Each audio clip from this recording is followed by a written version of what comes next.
అనిల్ కుమార్ గారు, రమేష్ గారు, జేఏసీ నాయకులు, కిషన్ రెడ్డి గారు, మిత్రులారా, ఉదయం 8 గంటలకి ఈ జేఏసీ నాయకులు మరి రేణుకా చౌదరి గారి ఎక్కడైతే బస చేస్తున్నారో నవభారత్ గెస్ట్ హౌస్ కి మరి రావడం జరిగింది. మరి ఆవిడ రాగానే మరి మేము కలిసి మాట్లాడడం జరిగింది. మొట్టమొదట మేడము ఈ ప్రాబ్లము చాలా సివియర్ ప్రాబ్లం కాబట్టి జేఏసీ నాయకులను పిలవండి, వారితో ఆయన మాట్లాడిన తర్వాతే మిగతా వారితో మాట్లాడతానని చెప్పేసి మేడము మరి చెప్పడం జరిగింది. వెంటనే మరి మేమందరం కూడా మీ జేఏసీ నాయకులు, నేను, బాలు, మేమందరం కూడా మేడంకి టోటల్గా మీ యొక్క ప్రాబ్లమ్స్ని ఎక్స్ప్లెయిన్ చేయడం జరిగింది.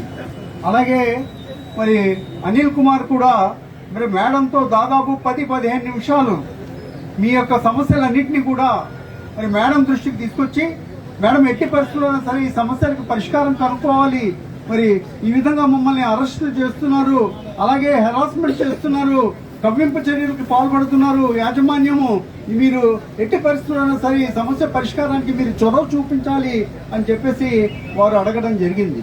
అడిగినమంటే మరి మేడం కూడా ఏం చెప్పారంటే, మరి మీరు అధైర్యపడవద్దు, మేము తప్పకుండా మీ పక్షాన్ని నేను నిలబడతాను, అలాగే మరి నవీన్ మిట్టల్తో కూడా ఈ సమస్య గురించి నేను మాట్లాడతానని చెప్పేసి కూడా మేడం చెప్పడం జరిగింది.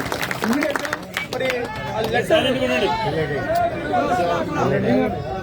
ట్రాన్స్ఫర్ మార్చారు కదా, లైన్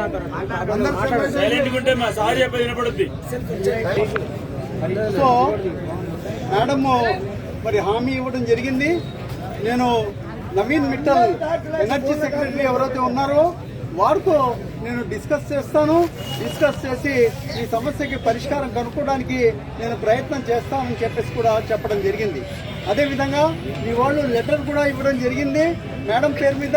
ఇస్తే ఆ లెటర్ను కూడా నేను సీఎంకి నేను రాసి పంపిస్తాను, అవసరం ఉంటే సీఎంతో కూడా మాట్లాడతాను అని చెప్పేసి మేడం చెప్పడం జరిగింది. అలాగే మరి ఈ లోపల మరి కలెక్టర్ గారిని కూడా మేడం పిలవడం జరిగింది. పిలిచి ఈ సమస్యపై చాలా లోతుగా డిస్కస్ చేయడం జరిగింది. ఎందుకంటే మరి ఇక్కడ మీ యొక్క హక్కులకి భంగం కలుగుతుంది, అలాగే మరి వివక్ష చూపిస్తున్నారు, రెండు రకాల రూల్స్ రెగ్యులేషన్స్ పెట్టి మిమ్మల్ని వేధిస్తున్నారు. మరి ఇటువంటి సమయంలో మరి తప్పకుండా మరి వీళ్ళకి న్యాయం చేయాలని చెప్పేసి మేడము కలెక్టర్ గారితో చెప్పడం జరిగింది. అదేవిధంగా మరి ఇలాగ అరెస్టులు చేస్తున్నారు, కవ్వింపు చర్యలకు పాల్పడుతున్నారు, అలాగే మరి వాళ్ళని అనవసరంగా మరి రెచ్చగొట్టే పరిస్థితి యాజమాన్యం చేస్తుంది. కాబట్టి మరి అటువంటి చర్యలు చేయకుండా, అలాగే అరెస్టులకి ఎటువంటి ఇది లేకుండా అరెస్టులు చేయొద్దు అని చెప్పేసి మరి చెప్పడం జరిగింది. యాక్చువల్ గా ఎస్పీ గారు కూడా వచ్చే పరిస్థితి ఉండే, కానీ ఆయనకి ఏదో వేరే ప్రోగ్రామ్ ఉండి ఆయన రాలేదు. వారితో కూడా మేడం మాట్లాడతానని చెప్పేసి మరి చెప్పడం జరిగింది. తర్వాత అలాగే మరి టెర్మినేషన్ ఆర్డర్స్ గురించి కూడా మరి మాట్లాడడం జరిగింది మేడము. అలాగే దాని తర్వాత కలెక్టర్ గారు వచ్చిన తర్వాత మీ అనిల్ కుమారు, తర్వాత రమేష్ గారు ఇద్దరు మరి వచ్చి మేడం రూమ్ లో కూర్చుని మరి కలెక్టర్ గారితో దాదాపు 10-15 నిమిషాలు మొత్తం సమస్యలన్నీ కూడా చెప్పడం జరిగింది. ఎందుకంటే మీ లీడర్లు బాగా పనిచేస్తున్నారు, వాళ్ళ మీద నమ్మకం పెట్టండి, వాళ్ళ మీద విశ్వాసం ఉంచండి. మరి ఎందుకంటే వాళ్ళు కష్టపడి పనిచేస్తున్నారు, మీ సమస్య పరిష్కారం కనుక్కోవడానికి వాళ్ళు అహోరాత్రులు శ్రమిస్తున్న సంగతి మీరు గుర్తుంచుకోవాల్సిన అవసరం ఉంది. ఇవాళ మీ యూనిట్ని దెబ్బతీయడం కోసం మీ యొక్క సమస్యల్ని పరిష్కారం కాకుండా చూడడం కోసం కొంతమంది ప్రయత్నం చేస్తుంటారు, కొన్ని యూనియన్లు ప్రయత్నం చేస్తుంటాయి. వాళ్ళు మరి మిమ్మల్ని మభ్యపెట్టి ఇది చేసి మీరు వెళ్ళిపోండి, డ్యూటీకి వెళ్ళిపోండి, మీరు డ్యూటీకి వెళ్ళకపోతే మరి మీ ఉద్యోగాలు పోతాయి, అది మీరు ఇమ్మీడియట్ గా ఇవాళ జాయిన్ అయిపోండి అని చెప్పేసి చెప్తుంటారు. మీ యూనిటీ పాడైపోతే మరి మీ సమస్యకు పరిష్కారం లభించదన్న సంగతి మీరు గుర్తించి పెట్టుకోవాల్సిన అవసరం ఉంది. ఇవాళ అన్ని విధాలా మీరు ప్రయత్నం చేసి, అన్ని విధాలా అందరితో చర్చించి అన్ని విధాల అన్ని మార్గాలు మూసివేసిన తర్వాత మీరు ఇవాళ సమ్మెకు వెళ్ళడం జరిగింది. ఈ సమ్మెకు మరి ఇవాళ రాష్ట్ర వ్యాప్తంగా మీరందరూ ఈ సమ్మె చేస్తున్నారు. మీరు ఈ సమ్మెను యునైటెడ్ గా ఉండి మరి అందరూ కలిసిమెలిసి ఉండి ఈ సమస్యను ఎదుర్కోవాల్సిన అవసరం ఉంది. కానీ మరి కొంతమంది మరి చేస్తున్న అపోహలకి మరి లొంగకుండా మరి మీరు పోయి జాయిన్ అయిపోతే దాని మూలన మీకే నష్టం జరుగుద్ది. ఇప్పుడు ఏదో విధంగా పోరాడితే మరి కన్సల్టేషన్ లో ఇవాళ కాకపోయినా ఇవాళ 13వ తారీఖు కన్సల్టేషన్ జరిగింది. అది 17వ తారీఖుకి మరి పోస్ట్ పోన్ అవ్వడం జరిగింది. 17వ తారీఖు పోస్ట్ పోన్ చేయడం జరిగింది. మళ్ళా చర్చలు జరుగుతాయి. చర్చలు జరగాలంటే మీరు సమ్మెలో ఉండాలి.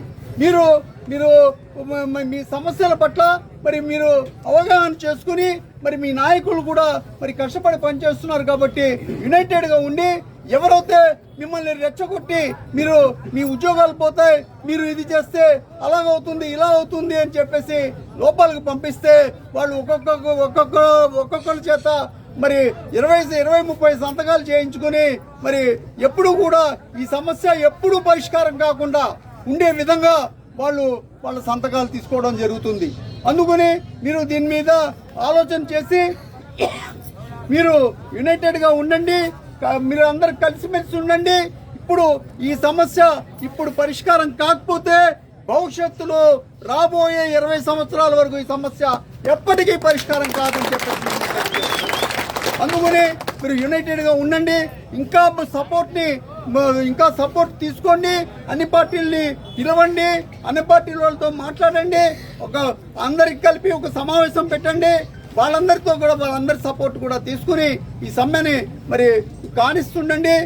ఈ లోపల డిస్కషన్స్ జరుగుతుంటాయి. నేను మరలా రిక్వెస్ట్ చేస్తున్నా, మరి ఇవాళ విద్యుత్ శాఖ మంత్రి డిప్యూటీ చీఫ్ మినిస్టర్ ఎవరైతే ఉన్నారో వారు ఇమ్మీడియట్ గా ఈ కార్మికుల్ని సమ్మె చేస్తున్న కార్మికుల నాయకుల్ని మరి పిలిచి కూర్చోబెట్టి మాట్లాడి ఈ సమస్యలకి శాంతియుత మార్గాన ఏ విధంగా పరిష్కారం కనుక్కోవాలో ఆలోచన చేసి మరి ఈ సమస్యకు పరిష్కారం కనుక్కోవడానికి మరి ప్రయత్నం చేయవలసిందిగా, వారు ఎఫర్ట్ ఇవ్వవలసిందిగా, మరి ఒక బాధ్యతాయుతమైన మంత్రిగా మరి వారి చొరవ తీసుకోవాల్సిందిగా మరలా నేను వారిని కోరుతున్నా అని చెప్పేసి కూడా ఈ సందర్భంగా మీకు నేను తెలియజేస్తున్నా. అలాగే ముఖ్యమంత్రి గారు కూడా మరి 19,000 మంది ఈ రాష్ట్రంలో ఒక కార్మిక వర్గం మరి పోరాటం చేస్తున్నప్పుడు మరి వాళ్ళ సమస్యల మీద కొట్లాడుతున్నప్పుడు మరి సమ్మెకు పోయినప్పుడు మరి వారిది కూడా బాధ్యత ఉంటుంది. ఎందుకంటే మరి మనమందరం కూడా మరి వారి కాంగ్రెస్ పార్టీకి ఓట్లు వేసి గెలిపించాం. ఇవాళ ఎమ్మెల్యేకి కానీ ఎంపీకి కానీ పాలంచలో అత్యధికమైన మెజార్టీలు ఎప్పుడూ లేని దాదాపు మరి ఎలక్షన్స్ ప్రారంభమైన కాడి నుంచి ఇప్పుడు దాకా ఏ సంవత్సరం కూడా ఇంత మెజార్టీ రాలేదు. మరి అంత మెజార్టీ మనం అందరం కలిసి ఇవ్వడం జరిగింది. అయినప్పటికీ కూడా మరి మీ సమస్యలు పరిష్కారం విషయంలో తాత్పర్యం చేయకుండా ఇమీడియట్ గా డిస్కషన్స్ పిలిచి మరి మంత్రి గారు డిస్కషన్స్ పిలిచి మరి కూర్చోబెట్టి మాట్లాడి ఈ సమస్యలకు పరిష్కారం కనుక్కోవాల్సిందిగా నేను కోరుతున్నా. అదేవిధంగా మరి అన్ని విధాల మరి మీరందరూ కూడా మరి ప్రలోభాలకు లొంగకుండా మరి ఎవరైనా భయపడకుండా మరి కంటిన్యూ చేయండి. కంటిన్యూ చేస్తే డిస్కషన్స్ నడుస్తుంటాయి. ఇప్పుడు 13వ తారీఖు అంతకుముందు మరి డిస్కషన్ జరిగాయి. దాని తర్వాత 13వ తారీఖు వాయిదా వేశారు. 13 నుంచి ఇప్పుడు 17వ తారీఖు వాయిదా వేశారు. డిస్కషన్స్ నడుస్తాయి. ఏదో ఒక స్టేజ్ లో మరి తప్పకుండా మీ సమస్యలకి పరిష్కారం లభించడానికి అవకాశం ఉంటుంది. మరి మీరే సమ్మెను మధ్యంతరంలో వదిలేసి వెళ్ళిపోతే మరి రాబోయే 20 సంవత్సరాల వరకు మీ సమస్యలకి ఎవరు కూడా పరిష్కారం కనుక్కోలేదని చెప్పేసి కూడా ఈ సందర్భంగా మేము తెలియజేస్తున్నాం. మేమందరం ఐఎన్టీసీగా కాంగ్రెస్ పార్టీ పరిస్థితి ఏ విధంగా ఉన్నప్పటికీ కూడా ఐఎన్టీసీ మీతో భుజం కలిపి మీతో ప్రయాణం చేస్తుంది. మీ యొక్క ఉద్యమంలో ఈ కార్యక్రమంలో మీ యొక్క సమ్మెలో మేమందరం కూడా భాగస్వాములు అవుతామని చెప్పేసి తెలియజేస్తూ మళ్ళా నేను మేడంతో కూడా మళ్ళీ మాట్లాడతాను. రేపు మార్నింగ్ ఆవిడ ఢిల్లీ వెళ్ళిపోతుంది ఇవాళ. ఎందుకంటే ఇవాళ పొద్దు నుంచి అనేక కార్యక్రమాల్లో పార్టిసిపేట్ చేసి మరి ఇందాకే మరి మణుగూరు నుంచి మరి ములుగు మీద నుంచి వరంగల్ మీద నుంచి హైదరాబాద్ పోవడం జరుగుతుంది.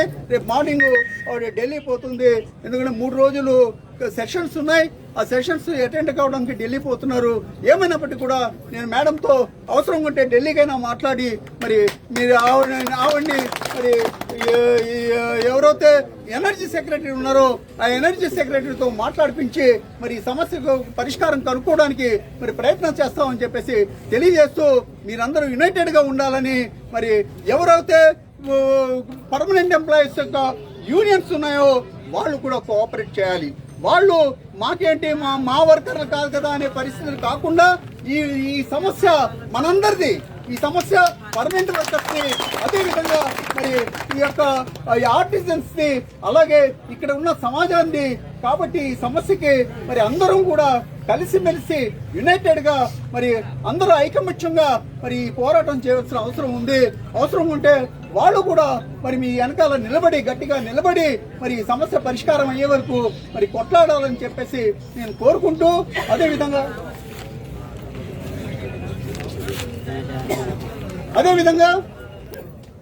అవసరం ఉంటే మరి మేము కూడా ఒక రౌండ్ టేబుల్ కాన్ఫరెన్స్ ని పిలిచి అన్ని ట్రేడ్ యూనియన్స్ కి ఒక రౌండ్ టేబుల్ ఇవాళ హైదరాబాద్ మర్చిపోయాను నేను. హైదరాబాద్ లో ఇవాళ రౌండ్ టేబుల్ కాన్ఫరెన్స్ నడిచింది. అన్ని ట్రేడ్ యూనియన్లు పిలిచి మరి అన్ని అంటే ఏఐటీసీ, C2, HMS, BMS, అదేవిధంగా INTUC, ఇంకా వేరే యూనియన్స్ అవుతున్నాయి, IFTU, UTUIC, ఇవన్నీ ఏ యూనియన్స్ అవుతూ ఉన్నాయో రాష్ట్రంలో ఆ యూనియన్స్ అన్ని కూడా కలిసి ఇవాళ జేఏసీ రౌండ్ టేబుల్ కాన్ఫరెన్స్ ని మరి చేసుకోవడం జరిగింది. మరి నాకు ఇంకా దాని యొక్క రిజల్ట్ ఏమైందో నాకు తెలియదు, కానీ మీటింగ్ అయితే ఇవాళ జరిగింది. ఆ మీటింగ్ లో మరి ఏం డిస్కస్ చేస్తారో చూసి అదే విధంగా ఇక్కడ కూడా మరి అన్ని యూనియన్లు కలుపుకుని మరి ఒకసారి మాట్లాడి మరి అందరి యొక్క సహకారాన్ని మనం తీసుకొని ఈ సమ్మెను విజయవంతం అయ్యే వరకు మనం పోరాడదాం అని చెప్పేసి తెలియజేస్తూ మరి మళ్ళా నేను ముఖ్యమంత్రి గారిని, అదేవిధంగా డిప్యూటీ చీఫ్ మినిస్టర్ గారిని నేను రిక్వెస్ట్ చేస్తున్నా. వీళ్ళు ఎంతో వివక్షకు గురవుతున్నారు, అనేక ఇబ్బందులకు గురవుతున్నారు, మరి మానసిక వేదనకు గురవుతున్నారు.